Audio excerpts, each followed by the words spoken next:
Hello friends, आज हम आप सबके लिए लाए हैं मोदी नॉवल एक्सप्लेनेशन का पार्ट 63। फेदू की आंखों से वो पर्दा हट गया जिससे वो खुद को धोखा दे रहा था। अब उसके सामने वो सफोकेटेड फेस बिल्कुल क्लियर था। फे चेंगवी ने मेटल रिंग के दूसरे साइड को उस लेडी के पतले गले में लगा दिया और फिर झुककर बहुत प्यार से उस लड़के से पूछा, डार्लिंग, तुम्हें ये कोड किसने दिया? वो लड़का इतना डर गया था कि वो कुछ बोल नहीं पा रहा था। वो डरपोक था और कमज़ोर भी। क्या सुना तुमने? फे चेंगवी ने खून लगे हाथ से उस लड़के के बालों को सहलाया। अच्छे बच्चे बड़ों की बातें नहीं सुनते। तुमने ये खुद से नहीं किया था ना? फेदू को याद है कि उस बुद्धू लड़के ने गर्दन हिला दिया था। क्यों किया था उसने ऐसा? अगर फेदू उस टाइम पर वापस जा पाता तो वो उस लड़के का गला घोंट देता। खुद के कायरता और बेबसी को नफरत करना सारे नेगेटिव फीलिंग्स में से सबसे ज़्यादा तकलीफ़दायक है। और जब वो असहनीय हो जाता है तब इंसान किसी और को ढूंढता है जिसके ऊपर वो सारा ब्लेम डाल सकता है। फेचेंगू ने कहा, बच्चे ने खुद से ये नहीं किया, बड़े के कहने पर ही उसने ये किया है, तो हमें उस बड़े को ही पनिश करना चाहिए ना। फेदू अपनी मॉम की तरफ देख नहीं पा रहा था, पर उसे देखने के लिए मजबूर किया गया। वो पीछे हट रहा था, पर फे चेंगो ने उसे पकड़कर उसके गले में वो मेटल रिंग डाल दिया। 2 रिंग दोनों के गले में, एक टाइट होगा तो दूसरा लूज होगा, और उसका कंट्रोल छोटे फेदू के कमज़ोर हाथों में। अगर वो अपनी मुट्ठी टाइट कर लेगा तो वो उस सफोकेशन से बच जाएगा। बहुत बार ट्रेनिंग के बाद वो मूवमेंट तो उसका इंस्टिंक्ट बन गया था। क्यों वो भूल गया था कि वो कैसे बेसमेंट के अंदर गया था? क्यों अपनी माँ की सारी मेमोरीज़ को उसने ब्लर कर दिया था? क्यों उसके सपने में वो लेडी हमेशा गुस्से में रहती है? क्यों वो सफोकेटेड फेस दूसरे फेस पर ट्रांसपोज्ड होकर उसकी नींद को डिस्टर्ब करता है? फेदू फेदू। फेदू जोर जोर से कांप रहा था। लोरेंजो ने उसे हिलाया। उसे लगा कि किसी ने उसके गले को मरोड़ा। उसकी सांसें रुक गई। वो खांसने लगा। लोरेंजो बहुत डर गया था। फेदू को खांसते देख उसने अपने हाथ से उसके गले को सहलाया। फेदू उसे धक्का देकर पीछे हो जाता है और फिर उन टूटे हुए कप्स के ऊपर गिर जाता है। फेदू के आंखों में देखकर एक पल के लिए लोरेंजो को लगा जैसे कि बहुत दिनों से कैद कोई मॉन्स्टर खून की खुशबू से निकल कर आ रहा है। लोरेंजो अपनी सांसें रोककर फेदू के सामने बैठ गया। अपने कांपते हुए हाथ को फेदू के आंखों के सामने ले जाकर उसने कहा, डार्लिंग, ये मैं हूँ। फेदू के लंबे आईलैशेस गीले हो गए थे। लोरेंजो के हाथ को देखकर उसने नजरें झुका ली। लोरेंजो ने उसके स्टीप बाजुओं पर हाथ फहराया। मुझसे बात करो, उसने कहा। पर फेदू कुछ बोल नहीं पाया। मैं तुम्हें किस करूं? ये बात बोलते हुए लोरेंजो को अजीब लगा, पर अब ये सोचने का टाइम नहीं है। फेदू को अपने बाहों में खींचकर वो उसके चेहरे को चूमने लगा। फेदू ने शायद फाइनली उसे पहचान लिया। उसने जल्दी से अपने आप को ठीक कर लिया और मुस्कुराने की कोशिश की, पर उसकी मुस्कान देखकर लोरेंजो और ज़्यादा डर गया। फेदू बताने लगा कि उस दिन क्या हुआ था। फे चेंगू किसी को साथ लेकर आया था और सीधा बेसमेंट में जा रहा था। फेदू की मॉम ने उसे रोकने की कोशिश की, पर रोक नहीं पाई। फेदू आवाज़ सुनकर छुप गया था, पर फे चेंगू ने देखा कि उसका कंप्यूटर गर्म था। उसे लगा कि एक 10 साल के बच्चे ने ये खुद से नहीं किया होगा।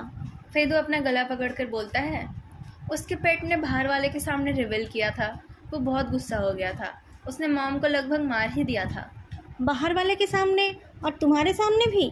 इसलिए तुम ये सब भूल गए थे? फेदू झूठ नहीं बोलना चाहता था। उसने सब्जेक्ट चेंज कर दिया। फेचेंगू के साथ जो आया था वो बहुत लंबा था। वो 30-40 साल का था और चश्मा पहना हुआ था। उसके एक आंख के कोने में एक टीयर ड्रॉप बर्थ मार्क था। उसे मैंने बस उसी दिन देखा था। लोअंजन ने जल्दी से अपने फ़ोन में से फैंसी वन की फ़ोटोग्राफ निकाली। पिक्चर एल्बम प्रोजेक्ट के रोस्टर में फैंसी वन की फ़ोटो नहीं थी? नहीं। तुम श्योर हो कि तब विंटर सीजन था? हाँ, मैं विंटर वेकेशन में था। फंसीवन कब समुंदर में कूदा था? सोलर ईयर के एंड में। इसका मतलब वो मरा नहीं था, बल्कि फे चिंगू के साथ कनेक्शन में था। क्या बात कर रहे थे वो लोग? फेदू आंखें बंद करके उनकी बातें याद करने लगा। उस आदमी ने कहा, अगर आपको उनके ऊपर टोटल कंट्रोल चाहिए तो पहले आपको उनको कमज़ोर करना पड़ेगा। आपको उनको भूखा रखना पड़ेगा। आप उन्हें ज़्यादा खिलाओगे तो वो लालची हो जाएंगे। मेरे पास कुछ बंदे हैं। अगर आपको मेरी मदद चाहिए तो आपको मुझे और ज़्यादा सपोर्ट देना पड़ेगा। फेचेंगू हंसने लगा। आपके बंदे जिनको आपने जस्टिस दिलाने के लिए रेस्क्यू किया है? आप मेरा मजाक उड़ा रहे हैं। वो आदमी मुस्कुराता है। पर आपने ठीक कहा। पर वो लोग काम के हैं और ओबीडियंट भी। हेट्रेड और ट्रॉमा बहुत अच्छे रिसोर्सेज है। वो अपने फेवर को रिपे करना चाहते हैं। आप उन्हें यूज़ कर सकते हैं। फेदू ने कहा। फेचेंगू को शायद पता चल गया था कि उनके और भी बैकर्स हैं, पर उसे उनके ऊपर टोटल कंट्रोल चाहिए था। इस काम में फांसीवन उसका कंसल्टेंट था। लोवेंजो का दिमाग बहुत जल्दी काम करने लगा। तो उनके पास वांटेड क्रिमिनल्स थे। फांसी वन भी था जो एक सीरियल किलर भी था और पुलिस के काम को भी बहुत अच्छी तरीके से जानता था। उन लोगों ने अपने लोगों को हर जगह पर प्लांट किया और द रिसाइटर नाम के रिवेंज लीग को इस्टेब्लिश किया और उनके जरिए बाकी सारे फाइनेंशियल बैकर्स को ट्रैप किया। वो उस ऑर्गेनाइजेशन को तोड़कर फेई चेंगू के कंट्रोल में लाना चाहते हैं। तो फेदू के सारे आइडियाज़ ऐसे ही नहीं आए थे, ये उसके सबकॉन्शियस माइंड में ही था। इसमें बहुत पैसे लगे और बहुत टाइम भी लगा और वो third party force the reciter सालों से उस ऑर्गेनाइजेशन में घुसपैठी बने हुए हैं। धीरे धीरे उनके सारे बैकर्स और उनके लेयर्स डिस्ट्रॉय हो रहे हैं। फेई चेंगू के सारे सपने साकार हो रहे हैं। 1 मिनट, लोरेंजो ने हाथ हिलाया। तुमने कहा था ना कि फेई चेंगू 3 साल से कोमा में है। वही ये सब करा रहा है। वो कोमा में है पर मैं तो जिंदा हूँ। चुप हो जाओ। आपको किसने कहा कि वो कोमा में है? मैंने। फेदू, मैं पुलिस के साथ क्लोज कांटेक्ट में हूँ और सेकंड पिक्चर एल्बम प्रोजेक्ट में पार्ट लेने के लिए मैंने क्या कुछ नहीं किया। मैं हर केस को मॉनिटर कर रहा हूँ, आपको उनका आइडियल सॉल्यूशन बताता हूँ। मेरे पास भी अपने लोग हैं। मैं भी फैंसी वन की तरह सोचता हूँ। शायद फेई चेंगू नाटक कर रहा है और मैं उसका साथ दे रहा हूँ। शायद मैंने ही उसका एक्सीडेंट कराया था। लोरेंजो उसे खींचकर उठाता है। मैंने कहा ना कि मुझे ये अच्छा नहीं लगता है। सीजियांग, मैं बस सबसे रीज़नेबल पॉसिबिलिटी को बता रहा हूँ। मैंने ये नहीं कहा कि मैंने ही वो सब कराया है। अगर आपके करीब जाने का मेरा कोई और मकसद होता तो मैं हमारे रिश्ते को यहाँ तक नहीं ले जाता। फेदू ने देखा कि वो कॉल बिन्हाई सैनिटोरियम से आया था। उसने स्पीकर ऑन करके कॉल बैक किया। बिन्हाई सैनिटोरियम वालों ने बताया कि फेई चेंगू गायब हो गया है और उसके गायब होने के टाइम सीसीटीवी बंद हो गए थे। उधर इन्वेस्टिगेशन टीम के पूछताछ से जियांगू ने उन्हें सब बता दिया तो इन्वेस्टिगेशन टीम हॉस्पिटल पहुंच गई। सिटी ब्यूरो से भी वो लोग डायरेक्टर सेंग को ले गए। जिन कैमराज में बग थे उनके रिपेयरिंग और इंस्टॉलेशन को उन्होंने ही अप्रूव किया था। जिस कंपनी ने वो किया था उनका रेट कम था। उस कंपनी में भी कुछ गड़बड़ है। सैनिटोरियम से बात होते ही फेदू के असिस्टेंट मिस मियाओ का कॉल आ गया। उसने कहा कि ऑफिस में पुलिस आई है। वो लोग कंपनी के कुछ पुराने इन्वेस्टिगेशन के बारे में बात करना चाहते हैं। अब क्या हुआ? कहाँ जा रहे हो तुम? लोरेंजो ने पूछा। कपड़े बदलने। फेदू के कपड़े चाय से गीले हो गए थे। वो ऊपर अपने कमरे में चला गया। लोरेंजो के फ़ोन में लाइट ब्लिंक करने लगी। उसके साइलेंट फ़ोन में बहुत सारे मिस्ड कॉल्स थे। ताओरान ने उसे हॉस्पिटल में इन्वेस्टिगेशन टीम के आने की खबर दी। तभी लैंगचियाओ का फ़ोन आया। वो उन फेक लोगों के बारे में बताने लगी। उसने डायरेक्टर सेंग के बारे में भी बताया। उसने ये भी बताया कि इन्वेस्टिगेशन टीम ने उसे उनके इन्वेस्टिगेशन का रिपोर्ट भी देने के लिए कहा है। लोरेंजो ने उसे पैनिक ना करने के लिए कहा। उसने कहा कि वो जाकर बताएगा कि क्या करना है। उसकी बात पूरी होने से पहले ही एक और कॉल आ गया जिसे वो इग्नोर नहीं कर सकता। इन्वेस्टिगेशन टीम के उस मेंबर ने कॉल किया था जिन्होंने उसे डायरेक्टर जैंग का इंटरोगेशन देखने दिया था। उसके डैड की वजह से उनके साथ उसका अच्छा रिश्ता है। उन्होंने कहा, वोएंजो, मुझे तुमसे कुछ पूछना है। उस फेदी के साथ तुम्हारा क्या रिश्ता है? लोरेंजो ने ऊपर के बेडरूम की तरफ देखा। आपको जो पता चला है वही है। इन्वेस्टिगेटर ने ऐसा डायरेक्ट जवाब एक्सपेक्ट नहीं किया था। उन्होंने कहा, तो फिर तुम अपना काम हैंडओवर करके स्टेप बैक करने के लिए रेडी हो जाओ। लोरेंजो बोलने जा रहा था, आप मुझे इन्वेस्टिगेट नहीं करोगे? पर अब वो छोटा बच्चा नहीं रहा। उसने कहा, ऑफ कोर्स, पर क्या आप मुझे कुछ हिंट दे सकते हैं? इन्वेस्टिगेटर हेजिटेट करने लगा। क्या ये 15 साल पुरानी बात है? लोरेंजो ने सॉफ्टली कहा। उस टाइम वो 7-8 साल का था। इन सब चीज़ों से उसका क्या कनेक्शन? मुझे पता है, हम बस कुछ सवाल पूछना चाहते हैं। हमें पता चला है कि पिक्चर एल्बम प्रोजेक्ट और सिटी ब्यूरो के सीक्रेट्स लीक के पीछे एक ही क्रिमिनल गैंग है। किसी ने उस प्रोजेक्ट को दोबारा शुरू कराया है, पर क्यों? मैं बस इतना बोल सकता हूँ कि वो इंसान यान सिक्योरिटी यूनिवर्सिटी से है और फेदू से क्लोजली कनेक्टेड है और वो सीसीटीवी का कंपनी भी फेक लाइन से कनेक्टेड है। अगर सब कुछ कोइंसिडेंस भी है तो भी उसका कनेक्शन है, तुम समझ सकते हो। वो ज़रूर पान यूनथेंग की ही बात कर रहे हैं, पर क्या वो द रिसाइटर से कनेक्टेड है? और उस इंफॉर्मेशन लीक में क्या कोई फेदू को फंसा रहा है? मुझे तुम्हारे डैड के मॉरल कैरेक्टर और फैमिली ट्रेडिशन पर भरोसा है, पर तुम यंग जनरेशन अलग हो।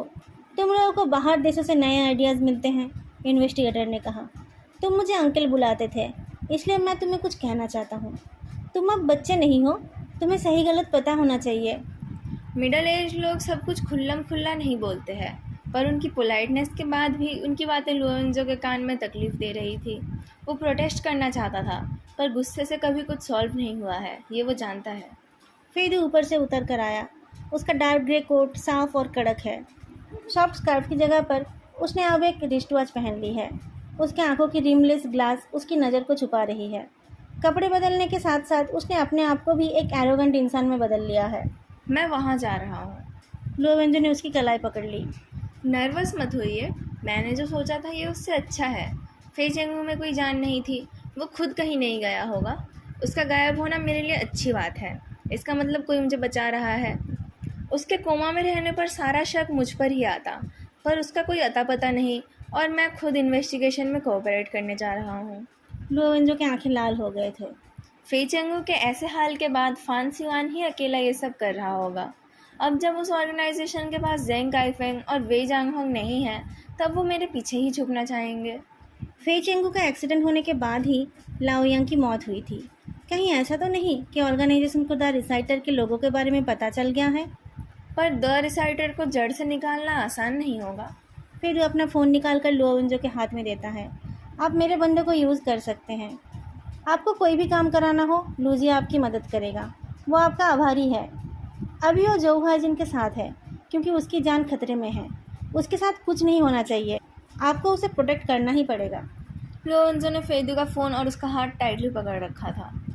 उस ड्राइवर ने कहा कि मेरे पास कोई इम्पोर्टेंट क्लू है। मुझे लगता है कि मैंने फे चेंगू को कहते सुना था, आपके जस्टिस दिलाने के 6 केसेस बहुत अच्छे थे। पर फांसियान के तो 7 केसेस थे। पिक्चर एल्बम प्रोजेक्ट में तो उन केसेस को इंक्लूड किया गया था जिनमें कोई एविडेंसेस नहीं थे, पर उस मेंटल डिसेबल्ड किलर के केस में तो सारे सबूत थे। वो केस उस प्रोजेक्ट में कैसे गया? फिर वो अपने हाथों को छुड़ाकर डोर की तरफ जाने लगा। फिर कुछ याद करते हुए उसने कहा, ओह, मेरे फ़ोन का पासवर्ड है।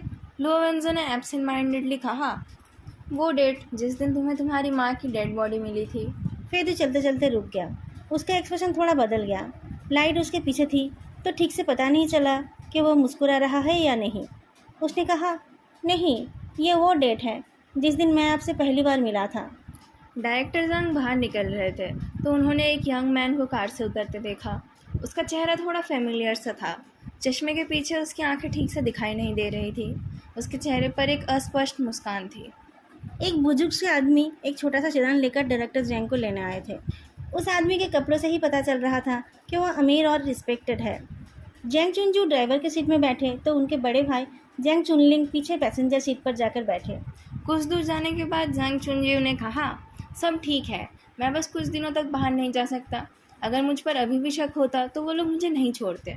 अभी मैंने जिस लड़के को देखा, क्या वो फे फैमिली से है? फे चेंगू का बेटा, जैंग चुनलिंग ने कहा। मुझे लगा था आप उसे। मेरा वही प्लान था, पर वो लड़का बहुत क्राफ्टी है। मेरे लोगों ने गलत कार का पीछा किया था। जब तक उन्हें पता चला तब तक वो पुलिस के पास पहुंच गया था। फे चेंगू का भी कोई अता पता नहीं है। इस टाइम ये पिल्ला जिए या मरे उससे क्या फ़र्क पड़ता है? फे चेंगू, हमने तो उसे। पर अब वो कहाँ है? मैंने कोई गड़बड़ नहीं की। जब से फांसिवान के लोगों का पता चला है, मैंने सब कुछ प्लान के अकॉर्डिंग स्टेप बाय स्टेप किया है। वो ब्रेन डेड है या नहीं कोई फ़र्क नहीं पड़ता। इस बार वो नहीं बचेगा। ये आखिरी मौका है। ऐसा दिन तो आना ही था भैया। आप ये सब नेक्स्ट जनरेशन को हैंड ओवर नहीं कर सकते। आपकी उम्र हो रही है और मैं भी रिटायर हो रहा हूँ। आगे ये सब और मुश्किल होने वाला है। हमें अपनी हालत जो जुनमाओं की तरह नहीं बनानी चाहिए। फांसिवान था इसलिए तो हम बच गए, जैंग चुनयू ने कहा। घर में सब रेडी है ना? ये सब हो जाएगा तो मैं उन्हें दूसरे देश भेज दूंगा। इतने सालों से हम दोनों भाई का लक अच्छा ही रहा है। लक? जैंग चुंगलिंग एक सर की तरह हंसता है जिसने अभी अभी किसी को खाया हो। मैंने खाली हाथ शुरू किया था। सिर्फ लक से मैं यहाँ नहीं पहुँचा। वो जऊ का बच्चा वापस आया है। तुम्हें पता है कि वो कहाँ है? मेरे पास एक आइडिया है जिससे वो बाहर आ जाएगा। उसे रास्ते से हटा दो। मू जियाओचिंग किसी और शहर में लेक्चर देने गई है। लुओ चेंग के ऊपर काम का प्रेशर भी है और उन्हें घर पर अकेला खाना खाना अच्छा भी नहीं लगता है, इसलिए वो डाइनिंग हॉल से ही खाना खा कर आते हैं। जब ड्राइवर ने उन्हें घर छोड़ा तब रात के 9 बज रहे थे। लुओवेंजो ठंड में बाहर ही इंतज़ार कर रहा था। उसे उससे कोई फ़र्क नहीं पड़ रहा था। उसने अपना कोट भी गलत पहना था। देखकर लग रहा था कि जैसे उसने कोई बड़ा सा कुशन पकड़ रखा है। सीढ़ी पर बैठकर वो अपने फ़ोन में देख रहा था। उसके बाल थोड़े बड़े और मेसी लग रहे थे और उसके पैरों के पास एक बैकपैक पड़ा था। देखकर लग रहा था जैसे कि वो कहीं भाग रहा हो। लुओ चेंग पीछे हाथ करके उसे अच्छे से देखते हैं, फिर पास जाकर उसे हल्के से किक करके बोलते हैं, तुम कहीं और क्यों नहीं जाते? मेरे पास आज कोई खाना नहीं है। लुओविंजो सर उठाकर देखता है और म्याऊं करता है। अच्छे से देखने से पता चला कि लुओविंजो के बाहों में जो कुशन है वो एक लिविंग बीइंग है। कब से वेट कर रहे हो? कॉल क्यों नहीं किया? मैं ठीक हूँ। ऐसे ठंड में बैठकर जिंदगी की वैल्यू समझ आती है। लुओ चेंग की नज़र लुओविंजो के फ़ोन में पड़ी तो उन्हें पता चला कि कैसे वो ज़िंदगी की वैल्यू को समझ रहा है। फ़ोन में हर एंगल से उसकी खुद की फ़ोटोग्राफ्स हैं। ये लड़का तो दिन ब दिन और शेमलेस हो रहा है। 5 मिनट बाद लुओ चेंग रीडिंग ग्लासेस पहनकर डायरेक्शन फॉलो करते हुए एक कैट ट्री सेट करने लगे। मैं इसके लिए खाना नहीं लाया, इसे बस कुछ ड्राई फ्रूट दे देना और इसे ज़्यादा मत खिलाना, ये ऐसे भी बहुत भारी हो रहा है। तुम्हें डर नहीं है कि मैं तुम्हारे कैट को फिर कभी वापस नहीं करूँगा? अगर मॉम राज़ी होती तो आप अब तक इस घर को ज़ू बना लेते। आपको ऐसे मेरे कैट से खेलने की ज़रूरत नहीं पड़ती। लोरेंजो फ्रिज में ढूंढकर एक कटोरी लेफ़्ट ओवर फ्राइड राइस निकालता है और माइक्रोवेव में गर्म करके खाने लगता है। इस टाइम पेट शॉप में रखने का खर्चा बहुत ज़्यादा है और वहाँ ये डरपोक दूसरे कैट के साथ फ़ाइट में जीत नहीं पाता। तो मैं इसे न्यू ईयर तक रख लूँगा। इससे ज़्यादा तुम्हारी मॉम नहीं मानेगी। लोरेंजो के गले से खाना उतर नहीं रहा था। थोड़ी ठंडी चाय से उसने अपने गले को गीला किया। ठीक है, हम न्यू ईयर के टाइम आकर इसे ले जाएंगे। तुम्हें कुछ और मदद नहीं चाहिए? लोरेंजो ने कुछ नहीं कहा। लो चेंग भी चुपचाप कैट ट्री बनाते रहे।